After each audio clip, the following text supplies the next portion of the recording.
The process went as normal. Naming the character and getting the starter. I chose a Chikorita since I had gotten Cyndaquil on my game and she picked Totodile on hers. Once all of that was done, I exited out of New Barktown and into Route 29. A wild Hoot Hoot appeared, so I threw out my shiny Flygon to face it. Whew. Wait a sec. What? Why is he still here? I restarted the game! I didn't know what to do at this point. There really was no way I could get rid of Tommy Boy. No, there still is a way. I shut off the DS and pulled the Heart Gold game out. I got a pair of scissors and quietly hacked away at the game to where it was no longer playable. Then I threw it in the trash can. I got up and went to return the DS to its rightful owner. When I opened my door, I gasped when I saw my little sister standing just outside. For a long moment, my sister just stared at me. It was too dark for me to tell what her expression was. I'm sorry, but I had to get rid of him. Hey, I even transferred all of your Pokemon over to my game so they're all saved. I'll even buy you a new Heart Gold with my own money. Just please, don't be mad at me. I had to do this for your own sake. I could have been talking to a statue. My excuse did nothing to move my younger sibling. Instead, she continued to stare at me. Just when I thought I couldn't take it anymore, she yanked the DS out of my hands and walked back to her room, quietly shutting the door behind her. I was horrified and worried. I thought getting rid of Tommy Boy would help my sister get back to normal, but it appeared to be making her worse. After a couple of days, she'll be back to normal like last time. I pretended to believe that and went to bed. Sure enough, after a couple of days, my sister went back to normal. I bought her a new Heart Gold with my own money and gave her all of her Pokemon back. Every now and then, I would check her game to make sure the shiny Flygon didn't return, which, thankfully, he never did. I also told her to stay away from the desert area in the Safari Zone, which contained trappage. I had to trust her to keep away from it. She did. The next couple of weeks were fine and dandy. No weird stuff happening. My sister eventually got into other games while I kept avidly playing my Pokemon games. I started to get a little too obsessed with Pokemon, and somewhere along the line I decided to take the ultimate challenge. To catch every single Pokemon. Being the lazy arse I am, though, it took me months for me to fulfill this request. I even obtained a few hacked Pokemon since some were just impossible for me to get otherwise.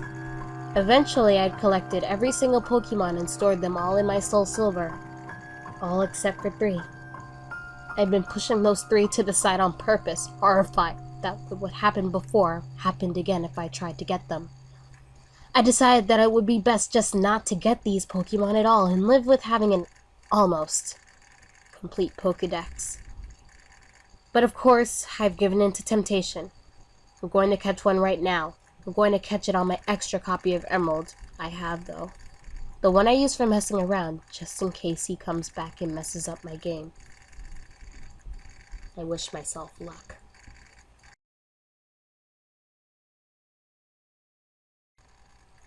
My sister wrote the story of Tommy Boy and never told me.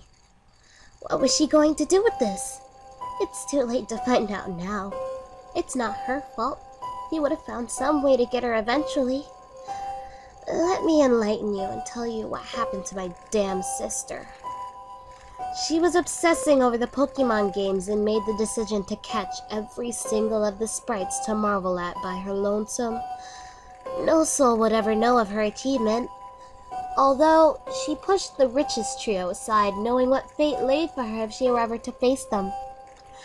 The temptation was too great for her meager will, though, and she gave in. He told me she tried to protect her holy stash of pixels by searching for one of his kind on an isolated cartridge of hers. One that mattered not. My poor, misguided sibling, thinking there was an alternate route for her fate. There was no way for her to avoid her demise. She found him, or more rather, he found her. She tried to run away, to shut the entire system off, but he persisted. He started to pull her into a trance, to shower her in the wrong, to feed her the false.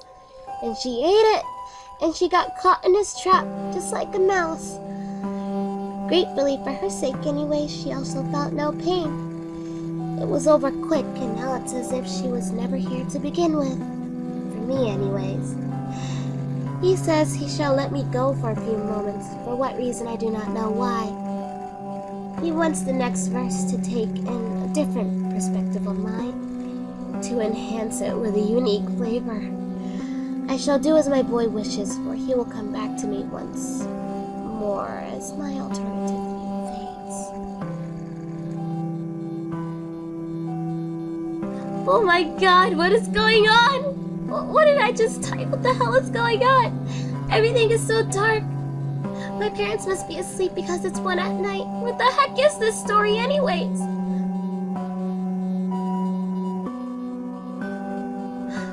Okay, I just finished reading this and it's about Tommy Boy, which I think this is typed by my big sister who died.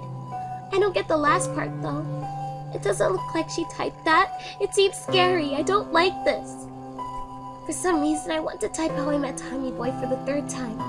Wait, I met him a 3rd time? I don't remember meeting him a 3rd time. No, I did. That's why. He's the reason why my sister died. I remember it. Earlier today, I was looking in my sister's room, even though my mom said not to go in there. I had to find out why she died. When I went in there, her room seemed normal. Too normal. I looked around and found her Game Boy that had emerald in it and played it. I felt like it had something to do with her death. When the game started up though, I opened the menu to check her party. He was there. I just stared at the game for a couple of minutes until I finally turned it off and ran into my room. I hid in my bed and cried for a while. When I got the courage to go back into her room, I still didn't know how he killed her. He hadn't killed me before. Just made me think of us as mommy. I forgot she had gotten in his way though, and he was mad at her, so he probably didn't want to kill her. Or he did want to kill her. When I got back into her room, her Game Boy was still on the floor where I dropped it. I forgot to put it back on the desk.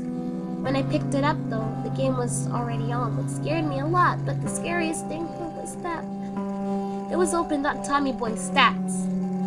All of his attack and defense stuff numbered 666, which made me start to cry again. My mom told me whose number that was. She said that I should never say it. His ability was called Show, and the stuff about it said True Answer. I didn't know what that meant, but it still scared me. I looked at his moves, which were the most creepiest of all. The first move was I, the next love, then you, and mommy. They all had 666 PP. And I don't know what I did then. I don't remember anything else. The next thing I remember is waking up here at the computer. My head hurts. I can't think straight. I'm really scared because I feel like something is in the room with me, but I don't see anything. It's too dark. I don't think it's normally this dark. I want to leave and call for mom and dad, but I can't say anything. For some reason, I feel like they're not even here. Like no one alive is here, but something else is. I'm so scared to cry right now. I have to call 911 or something. He returns to bestow upon me my true sight again.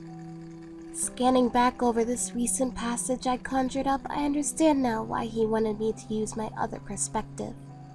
Slightly. Whatever the matter, it is time. He is pleased with the tale of his triumph and he wants me to deliver it for him. He wants others to see what he has done, as do I. Goodbye, world, you pathetic excuse of a realm.